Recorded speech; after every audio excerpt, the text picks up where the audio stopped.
todos e a todas. Este é o último programa da COP26 que está chegando ao fim. Bom, eu tenho aqui, além da Marina, que está aqui comigo todos os dias, Carlo Pereira, que é diretor executivo da Rede Brasil do Pacto Global, nossa parceira de cobertura aqui na Exame, grande parceira. Também a Renata Faber, que é head de SG da Exame, e nós vamos comentar o que foi dessa COP, essa COP histórica. E eu começo com você, Carlo. Que balanço você faz dessa COP, enfim, que deve entrar para a história mesmo? Obrigado, Rodrigo. Uma alegria estar com vocês aqui. E primeiro, antes de tudo, agradecer a parceria, que foi muito boa, está sendo muito boa, na verdade. E, bom, eu estou muito positivo com essa COP, né? Com relação ao documento, o documento, como você bem comentou, ainda está sendo finalizado, mas indica boas coisas, né? Por exemplo, a menção a combustíveis fósseis e carvão, né? Com relação também ao artigo 6, aparentemente a gente vai chegar num acordo. Enfim, várias coisas super positivas. Agora, sem dúvida nenhuma, o que a gente pode trazer também foi esse modelo de mini acordos acontecendo ao longo da COP. Isso foi muito interessante. E fora isso também, para terminar, o que a gente teve foi o advento, ao longo das conferências de desenvolvimento sustentável das Nações Unidas, né, a gente sempre tem novos atores. E dessa vez, sem dúvida nenhuma, claro, que já vinham participando de alguma maneira, só que agora com protagonismo muito grande, os jovens, né? E aí a gente destaca a juventude de movimentos negros, a gente destaca a juventude de povos indígenas e, sem dúvida nenhuma, as empresas também. Então, com um protagonismo muito grande, principalmente as empresas brasileiras. Renato, acho que esse é um gancho, inclusive, para a gente falar das empresas, porque foi uma participação recorde aqui na COP, né? Exatamente. A gente nunca viu tantos executivos participando da COP e participando de forma atuante, falando, anunciando medidas, sabendo o que está acontecendo, cobrando. Então, acho que isso foi um fato histórico, não só empresas, mas também o setor financeiro muito atuante, com vários anúncios muito relevantes no começo da COP. E daí eu passo para a Marina, que essa também foi a COP da diversidade. Foi, muito. Como o Carlo bem comentou, né, essa questão da justiça climática, ela foi um dos grandes focos aqui das discussões, tanto da sociedade civil quanto das empresas e governos. E a gente teve algumas matérias especiais ao longo da nossa cobertura que mostraram isso, como, por exemplo, a entrevista com a Chay Suruí, que foi a liderança indígena, que é uma jovem de 24 anos e fez o discurso de abertura aqui representando o Brasil.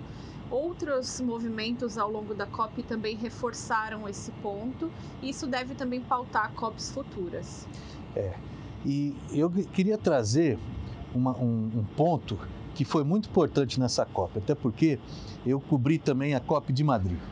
E na COP de Madrid, o Brasil ele teve um papel nada construtivo, né? O Brasil não levou delegação, não teve stand, não teve nada. Nesta COP, o Brasil foi simplesmente a maior delegação, né? Foi a maior delegação e acho que o mais relevante foi a mudança de posicionamento, né? Inclusive de posicionamento histórico em relação ao artigo 6 e a contabilidade do carbono, né? E aí eu queria perguntar para o Carlos, como é que você enxergou essa mudança de posicionamento do Brasil que mexeu com a COP?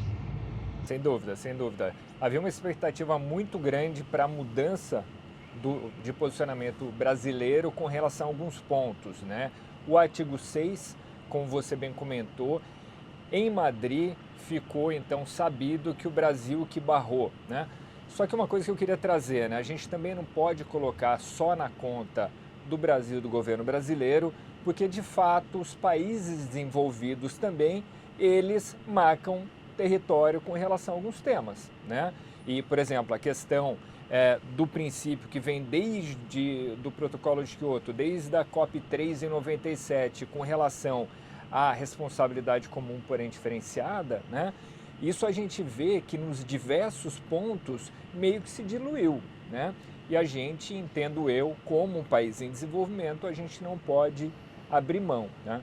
Mas claro, quando a gente olha o artigo 6, principalmente a questão dos ajustes correspondentes, né? Que significa o quê? Significa que se projetos no Brasil, né, ou nos países em desenvolvimento, eles forem então vendidos, então tem que fazer esse ajuste na NDC, né?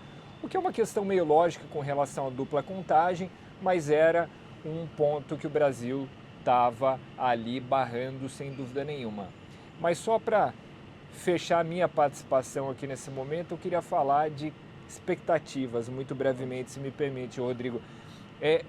O que eu tenho de expectativa agora é implementação, que é o que o secretário-geral ele vem dizendo há bastante tempo, né? Ele vem dizendo que a gente já negociou, ele vem dizendo que a gente já tem tecnologias necessárias e agora a gente precisa implementar. É a época da entrega, né? Falou-se muito que Paris foi então negociação e planejamento e Glasgow seria entrega. Eu não vejo bem assim, aqui a gente estava fechando as coisas ainda, mas a partir de agora a gente começa de fato medir a implementação de tudo que a gente está prometendo. E aqui não estou falando em governo brasileiro, aqui não estou falando só em governos, eu também falo das empresas, né? Então as empresas, e aí falo para as empresas brasileiras diretamente, precisam então estabelecer metas baseadas na ciência, né? De outra maneira eu entendo que não faz muito sentido, e tem que implementar. Bom, Science Based Targets Initiative, é só seguir, o pacto é fundador, né? Então, não é mais segredo para ninguém como fazer, né? E, bom, a próxima COP vai ser num lugar um pouquinho mais quente, porque aqui tá frio, vai ser no Egito, né? E qual a sua expectativa para a próxima conferência? Bom, primeiro eu quero agradecer não só aos nossos leitores, espectadores, mas também aos nossos patrocinadores, né? Tivemos 4 patrocinadores muito importantes nessa COP que fizeram esse projeto se viabilizar, que são eles: Marfrig, Klabin, Grupo Malve e Banco BTG Pactual. E para o ano que vem, bom, primeiro, acho que como o Carlos falou, acho que agora é a hora da gente acompanhar todos os compromissos que foram firmados, mas a gente espera já chegar no Egito num outro patamar de negociação e daí acho que vira um grande ciclo de cobrança e com o social ganhando cada vez mais destaque dentro da COP. Marina, qual a sua expectativa para a COP 27? Bom, acho que a questão do calor é importante, pelo menos para mim. Mas justamente como a Renata comentou, que essa questão do social ela faça mais parte do discurso, né? Como já colocado em algumas falas anteriores, não adianta mais se pensar em carbono, emissões, uso da terra e uso de água, por exemplo, sem pensar em como as pessoas estão sendo atingidas. Então tem uma questão importante aí de adaptação e transição financeira. E aí muito se discute do valor, qual é preciso para isso, se são 100 bilhões anualmente, se esse investimento já está na casa dos trilhões e quais são os países que vão redirecionar esses recursos, já que hoje se tem uma ideia de quais são os que mais emitem e quais são os que mais sofrem com os impactos da mudança climática. Exatamente. Bom, ficamos por aqui na expectativa do acordo e nos vemos na próxima COP. Até lá! Até mais! Tchau, tchau!